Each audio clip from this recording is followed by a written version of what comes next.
손흥민 하나 없다고 LAFC가 저런 모습을 보인다는 사실, 정말 충격적이라는 말밖에 나오지 않습니다. 많은 축구 팬들은 손흥민 한 명 빠졌다고 이 팀 경기력이 마치 꼴찌팀 수준처럼 흔들리는 정말 눈으로 보고도 믿기 힘든 장면이 나온다는데 어이를 잃었다고 말했습니다. 어떤 팬들은 이 정도면 LAFC가 티켓 값을 다 환불해줘야 하는 것 아니냐고 목소리를 높였고, 몇몇 전문가들 역시 부안가가 손흥민을 대신한다고는 하지만 실제로 드러난 건 둘 사이의 수준 차이뿐이었다고 말하면서 경기력은 정말 처참했다고 평가해 팬들의 궁금증을 더 키웠습니다. 도대체 어떤 상황이 벌어진 것인지 그 흐름을 하나씩 짚어볼 필요가 있습니다. 손흥민이 이끄는 LAFC는 12일 미국 오리건주 포틀랜드의 프로비던스 파크에서 열린 2026 미국 MLS 정규리그 7라운드에서 포틀랜드 팀버스와 맞대결을 펼쳤습니다. 현재 LAFC는 이 경기를 앞두고 승점 16점으로 서부 컨퍼런스 단독 1위, 그리고 MLS 리그 전체 단독 1위를 달리고 있었습니다. 그리고 그 성적의 중심에는 당연히 손흥민이 있었습니다. 정말 말 그대로 팀의 심장이고 밥줄이자 경기의 결을 바꿔버리는 존재였던 것입니다. 손흥민은 이번 시즌 공식 경기 총 11경기에서 2골, 11도움으로 공격 포인트 13포인트를 기록하며 경기당 1개 이상의 공격 포인트를 올리는 엄청난 활약을 이어가고 있었습니다. 그런데 이 공격 포인트 기록을 보면 득점보다 어시스트 비중이 높다는 점이 팬들에게는 살짝 아쉬움을 남기는 대목이기도 했습니다. 이 부분에 대해 몇몇 전문가들은 꽤 구체적인 분석을 내놓았습니다. 전임 감독 체론돌로 시절에는 높은 위치에서 강하게 압박해 공을 끊어낸 뒤 상대 수비 뒷공간으로 한 번에 찔러 넣는 패스를 활용했고, 그 마무리는 손흥민이 쇄도하며 해결하는 공격 전술이 분명하게 자리 잡고 있었다는 것입니다.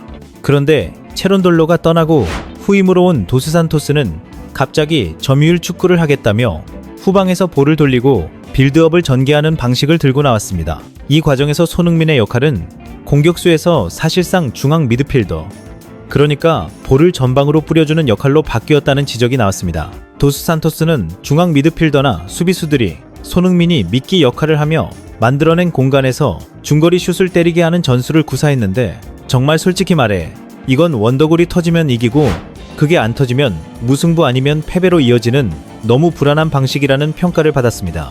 확실한 득점원인 손흥민을 적극적으로 활용하지 않고 수비수나 미드필더의 중거리 슛에 기대는 축구를 하고 있으니 미국 현지 매체들의 비난이 쏟아지는 것도 당연하다는 이야기까지 나왔습니다. 결국 도스산토스는 미국 현지 매체들의 맹비난을 견디기 힘들 정도가 되자 다시 전술을 손흥민의 득점력에 맞춰 과거 방식으로 돌려놓았습니다.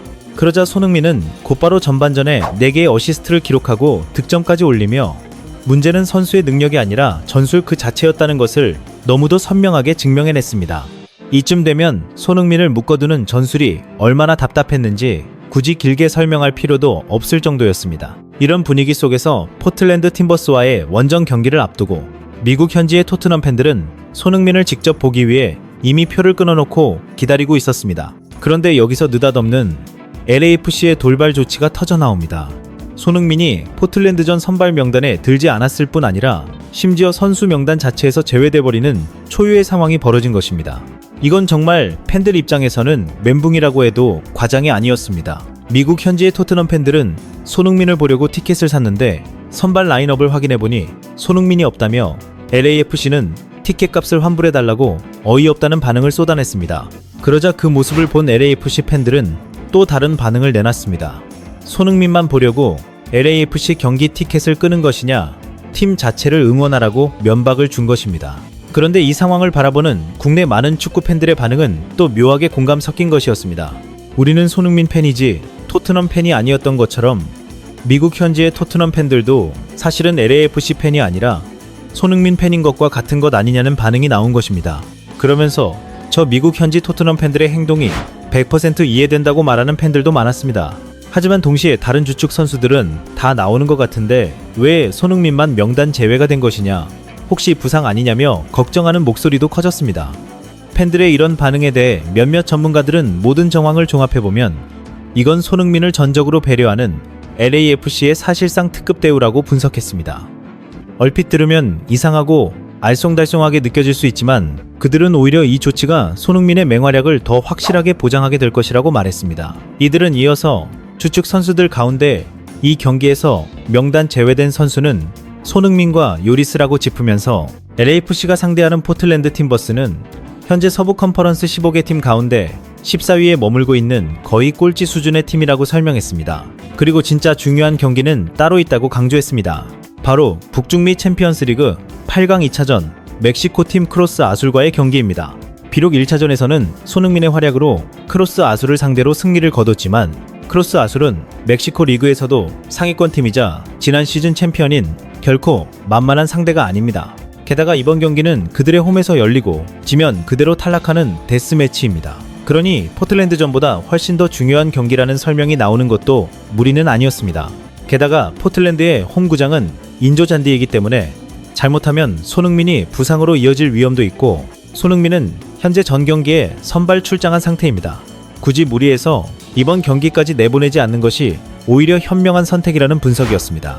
이와 함께 도스산토스가 이제야 정신을 차리고 팀 운영 전체를 손흥민에게 맞추고 있다는 해석도 나왔습니다. 손흥민의 컨디션 하나에 팀 운명이 좌우될 정도인 만큼 초보 감독 도스산토스는 손흥민을 위해 사실상 특급 대우를 하며 컨디션을 최고로 끌어올리는 데 집중하고 있고 이것은 아주 대단히 현명한 선택이라는 평가였습니다. 상대팀 포틀랜드는 손흥민이 빠지자 자신들이 보유한 1군 스쿼드를 거의 총출동시키다시피 했고 홈팬들도 자리를 거의 가득 채운 가운데 경기는 시작됐습니다. 그런데 시작부터 분위기가 묘했습니다. 아니, 정확히 말하면 너무 선명했습니다. 손흥민이 빠진 LAFC는 전방에서 공격을 전개할 때 날카로움이 눈에 띄게 떨어졌고 거의 꼴찌팀으로 평가받던 포틀랜드는 그런 LAFC의 공격을 생각보다 너무 여유롭게 막아내기 시작했습니다. 이 장면만 봐도 왜 손흥민의 존재가 절대적인지 정말 적나라하게 드러났다고 해도 과장이 아니었습니다. 전반 7분경 세트피스 상황에서 부안가가 보이드에게 후방 중거리 슛을 노리기 위한 패스를 내줬습니다. 하지만 보이드는 그 공을 수비 블록에 그대로 차버렸고 공격은 허무하게 무산되고 말았습니다. 흐름을 살려야 할 순간에 너무 쉽게 끊겨버린 것입니다. 이어 LAFC는 전반 9분경 상대의 공격을 끊어낸 뒤 곧바로 전방에 있던 손흥민 대신 출전한 원톱 공격수 오르다즈에게 패스를 연결해봤지만 상대 수비에 막히며 찬스를 제대로 살리지 못했습니다. 공격은 이어졌지만 결정적인 장면으로 이어지는 힘이 없었습니다. 정말 솔직히 말해 답답함이 화면 밖까지 느껴질 정도였습니다. 부안가는 전반 12분경 다시 한번 결정적인 찬스를 맞이했습니다. 하지만 이번에도 슈팅은 골대 옆으로 빗나가며 골로 연결되지 못했고 그 장면은 팬들의 탄식을 그대로 끌어냈습니다. 이 모습을 본 일부 팬들은 손흥민이 함께 뛸 때와 그렇지 않을 때 부안가의 경기력 차이가 너무 심한 것 아니냐고 말했습니다. 그리고 경기 초반만 봐도 손흥민이 없는 LAFC가 꼴찌팀에게 고전할 수도 있겠다는 생각이 든다고 평가했습니다. 사실 이 반응은 단순한 감정 섞인 푸념이 아니라 그라운드 위에서 실제로 벌어지고 있는 장면을 그대로 본 뒤 나온 반응이었습니다. LAFC가 좀처럼 이렇다 할 공격을 만들어내지 못하자 포틀랜드는 점점 자신감을 얻기 시작했습니다. 그리고 전반 30분경 직접 공을 몰고 들어오더니 중앙에서 중거리 슛을 날렸고 그 공이 그대로 LAFC의 골망을 갈라버리며 선제골로 이어졌습니다. 이 장면을 본 많은 축구팬들은 손흥민이 없으니까 바로 이런 경기력이 나오는 것이냐고 꼴찌팀도 이기지 못하는 모습이 너무 놀랍다고 말했습니다.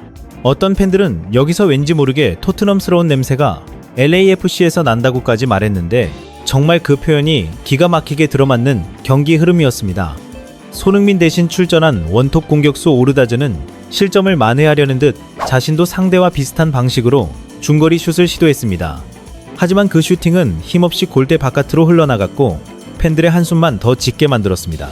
전반전이 그렇게 0대1로 뒤진 채 마무리되자 LAFC를 지켜보던 팬들 사이에서는 불안감이 더 크게 번졌습니다. 손흥민 하나 빠졌을 뿐인데 팀 전체의 무게감이 이렇게까지 달라질 수 있느냐는 말이 괜히 나온 것이 아니었습니다.